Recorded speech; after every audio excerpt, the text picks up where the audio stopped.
If you're old enough to remember a world where journalism was a thing that existed, then you probably remember how the protocols used to work regarding corrections and retractions. See, back when people in the news business had a profit motive for reporting the news accurately, if an outlet got a story wrong and it came to light later that they had gotten it wrong, the retraction and the correction would be given pride of place. If it was in a newspaper, the correction would be front page, above the fold. If it was on a TV newscast, the correction would be the lead that led right off at the top of the broadcast. And if it was a really egregious error, the sort of error that might, say, cause somebody's reputation to be ruined, or, I don't know, potentially flip the result of a U.S. presidential election or something like that, then the retraction and the correction would also be accompanied by an official apology. We don't ever see those sorts of retractions and corrections anymore, and there's a couple of reasons for that. One,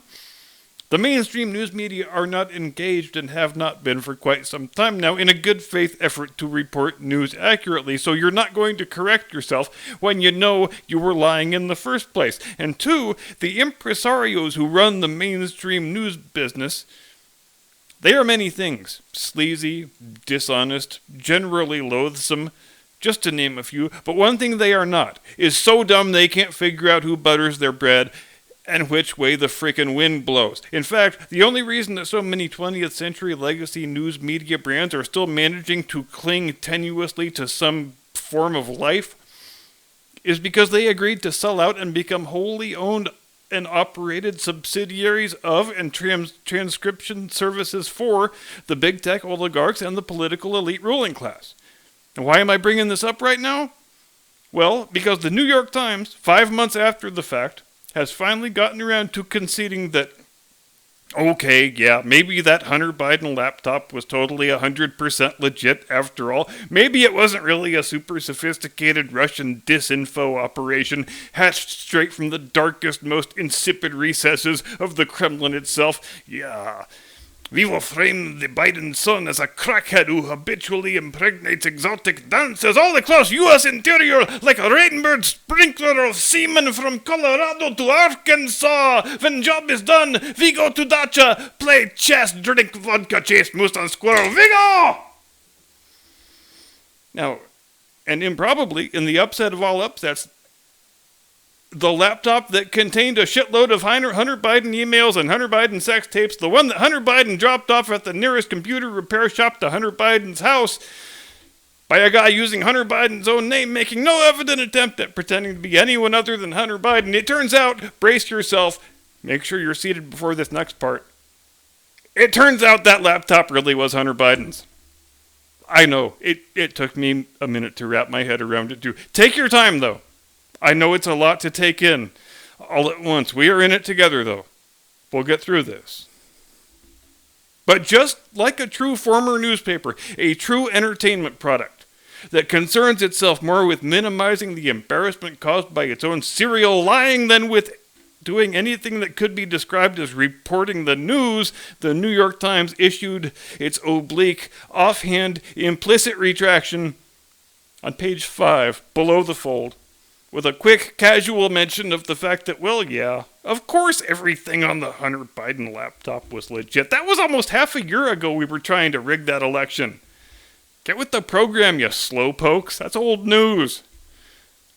There, of course, was no mention of, yeah, we really are sorry that we participated in the industrialized suppression of a legitimate, crucially important news story less than 1 month before a presidential election that, according to several different surveys by several different pollsters, might have had a different outcome had that story received the level of coverage that it so obviously warranted.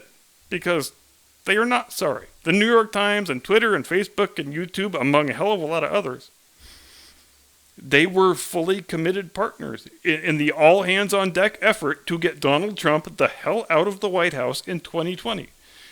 Whether the election was stolen in the literal sense of the word, it doesn't matter all that much, because we know it is a verified fact that the election was rigged.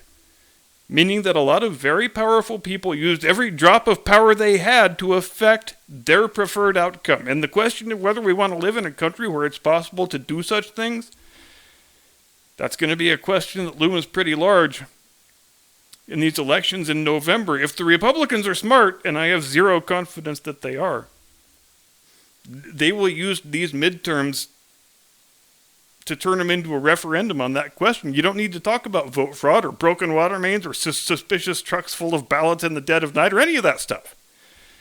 Just talk about the fact that a few assholes in Silicon Valley now have the power of selecting the American president, because isn't that enough? Because that's a real thing that actually happened. Heaven and earth had to be moved in order to drag the corpse of Joe Biden across the finish line and actually create a version of a presidential election where Joe freaking Biden, of all people, the most heroically unexceptional man in the last half century of U.S. politics, manages to unseat a successful incumbent president.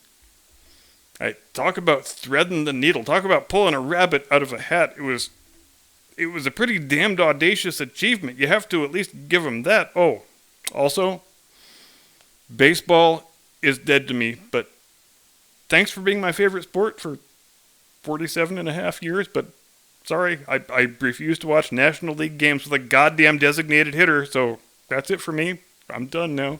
If somebody starts a league where they care about Rule 1.01, I will become a fan of that league.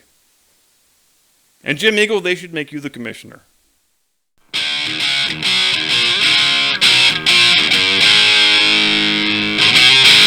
From high atop the battlements of Castle Curmudgeon, where baseball is a game played between two teams of 9 players each. Good evening, Mr. and Mrs. America, and all ships at sea. Welcome to the program. I am your eponymous host and humble servant. And it seems difficult to believe, but we're starting to approach the 1-month anniversary of the Russia-Ukraine war of 2022, which means it's about damn time we settled on a name for this thing, don't you think? And I know you're probably expecting me to list a bunch of brilliant suggestions, and I hate to disappoint you, but I got nothing. I just know that Russia-Ukraine war of 2022 is annoying and cumbersome to say, and I can't stand it. But if you can think of any good ones, please don't hesitate to say so down in the comments. I've been thinking quite a bit these last few days about what might have actually motivated Vladimir Putin to go this route, the route of launching an all-out, multi-pronged, pretty high-risk ground invasion of his neighbor to the west. What looks like, to all intents and purposes, like an attempted annexation, whose intended outcome is to wipe Ukraine off the map as a sovereign nation. And I say it's high risk because any outcome other than total mission success, meaning the subjugation of 100% of Ukraine's people and landmass, is a disaster for Putin and Russia. He's already the head of a second-rate power that enjoys masquerading as a first-rate power, but if his forces wind up getting repulsed here, if this thing turns out any other way than with the Russian tricolor waving over Kiev City Hall, then he's not even a second-rate power anymore. He's barely a notch above North Korea at that point. He's just a madman with some nukes and a crappy army that can't even subdue and occupy a neighboring country over which they hold every advantage in manpower and technology.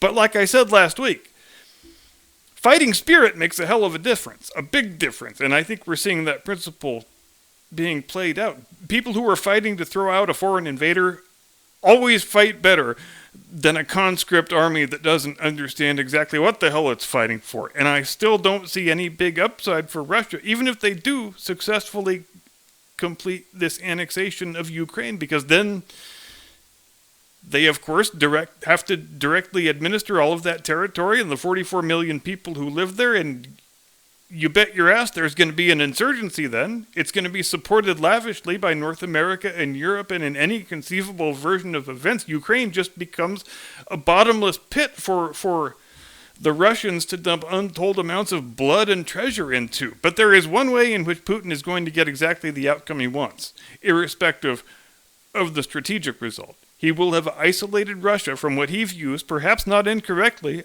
as the corrupting, immoral influence of American and Western European cultural imperialism.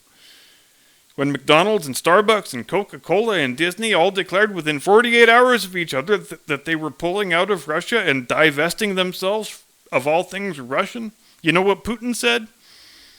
He said, "Thank you so much. I've been trying to do that for 20 years. I really appreciate your help." Because Western cultural imperialism ain't what it used to be. When those big U.S. corporations first went into Russia 30 years ago, McDonald's went there to sell Big Macs and French fries. Starbucks went there to sell $6 cups of coffee, or however much that is in rubles. Coca-Cola went there to sell carbonated beverages invented by former Confederate generals. Disney went there to sell Mickey Mouse and Donald Duck. And I don't think Vladimir Putin probably had much of a problem with any of that. But fast forward to the year 2022, and what is the main product that big U.S. companies try to sell overseas now? It's wokesterism. It's radical left identity politics. It's gender ideology and race hustling. It's fighting for more gay porn in the kindergarten classroom. These companies are peddling intellectual poison that ruins young minds and wrecks entire societies. Do you think it's escaped Mr. Putin's notice that after 30 plus years of the slow rot of political correctness and identitarian grievance politics, the cultures of North America and Western Europe no longer have anything resembling a moral center or a coherent set of ideals? Do you think he hasn't seen that American companies are seeking to export to other countries with an almost evangelical religious fervor the same set of calumnies that have helped to reduce our own people here at home into a set of warring tribes with nothing in common that unites them, not even their own country's flag and national anthem? If you were Vladimir Putin and you saw all that and you were interested in safeguarding Russia's cultural norms and identity, wouldn't you react with sheer delight and warm gratitude when all those woke American companies took their rainbow flags and their diversity consultants and got the hell out of your country all at once without even having to be shown the door? See, I think Putin has just played all those woke U.S. corporate executives like so many cheap fiddles. No matter what happened, this was the one favorable outcome he knew he was going to get. He wanted every woke American corporate brand and all their corrupting influences that have caused so much damage to the societal fabric of their own country to get the hell out of his country before they have the chance to do the same thing there. Putin's been paying attention to the church of wokesterism for long enough to know how these things work by now. So he knew that once he rolled the first truck over the Ukrainian border, the woke U.S. corporate elite, spurred on by the hysteria of the Twitter rage mob, they would be falling all over each other to un-Russia themselves just as quickly as possible. I can pull out quicker than you. You cannot. Yes, I can. See, I already pulled out while you were just talking about pulling out. And I'm going to get more upvotes on social media now. Bitch. Means my company is more virtuous than your company. Sucks to be you. But getting rid of corrupting Western cultural influences, it's just a convenient side benefit. That can't be the overriding purpose of the whole enterprise. And to have embarked on such a high-risk course of action when, from our perspective, as external observers, it seems like the potential detriments far outweigh the potential benefits. I think there's only one reasonable explanation for that. Putin is scheduled to leave office in less than 2 years. There is no way constitutionally for him to remain in power after that. But it seems like he wants to remain in power. And not necessarily out of any personal megalomania or even an unwillingness to relinquish power per se, but rather because he's afraid the next election might be won by somebody who wants to closely scrutinize his actions of the past 20-odd years and potentially put him on trial for any criminal malfeasance that might be suspected or discovered. That is always the best explanation, in my judgment, the explanation that Occam's razor demands when a leader decides to pursue a foreign military misadventure that appears to not have much potential upside from the perspective of the outside observer. Because the whole purpose of the thing might just be to strengthen his position at home, because he has reason to believe that position could potentially be in jeopardy. I've heard it suggested by a few people who are professional Russia experts, and I even think it was evident, just for a moment, in one of Putin's answers that he gave to Oliver Stone in that documentary, that he doesn't cling to power so much out of a desire to remain in office, but rather out of a wariness of what might happen to himself and his family should the day arrive when he no longer is the guy in charge. And this is where I think Western observers sometimes fall short in their attempts to ascribe motivations to this guy, because there is either an unwillingness or an inability to recognize that a guy who was born and raised as a Soviet citizen, whose boyhood dream was to be a KGB agent, who saw everything he was brought up to believe swept away into the ash can of history when he was in his early 40s, followed by a 10-year experiment in Wild West hyper-capitalism without any of the guardrails that we are accustomed to in countries where we're already acquainted with the myriad ways in which capitalism can go sideways, in which a couple dozen oligarchs became absurdly wealthy, mostly in the oil business, wealthy enough so their personal goon squads effectively became the law unto themselves, while your average everyday Russian was still dealing with most of the same indignities and privations that they dealt with during Soviet times.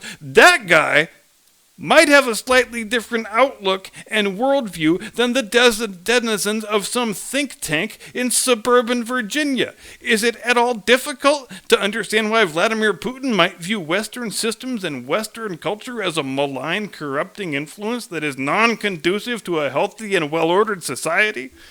Or that he might view an outcome where all American companies leave Russia as a positive development that enables him to position himself to his own people as a committed guardian of traditional Russian culture against the predations of woke American companies that view homosexuality and transgenderism as the core values they wish to export to the wider world? If your primary aim was to consolidate power at home, to position yourself as the guardian of civilization, standing against the encroaching barbarian hordes who want to turn your boy children into girl children and vice versa, then you would portray the exit of those woke U.S. corporations as an intended benefit of your policy, and you would nationalize whatever property and whatever assets they left behind in your country and turning it over to the Russian people, which I think he's already announced that he's planning on doing. And there still, of course, is one big outstanding question.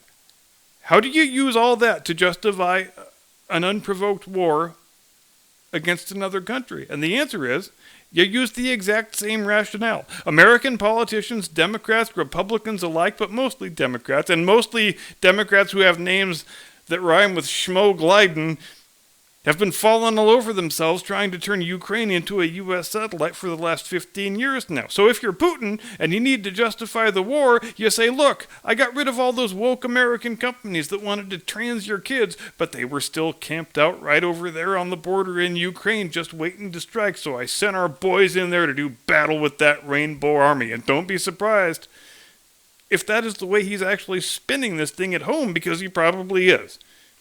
And a whole bunch of the population probably believes it. Our society is in no position right now to be lecturing anybody else about too many people who are far too willing to believe far too much nonsense.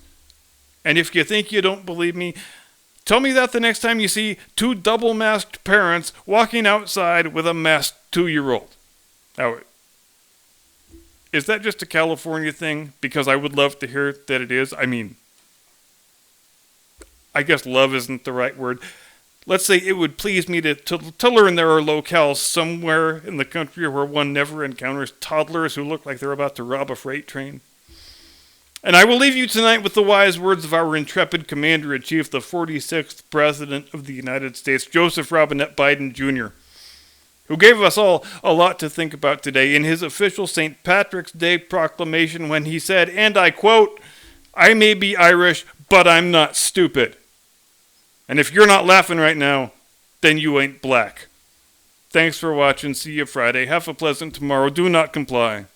Get off my lawn.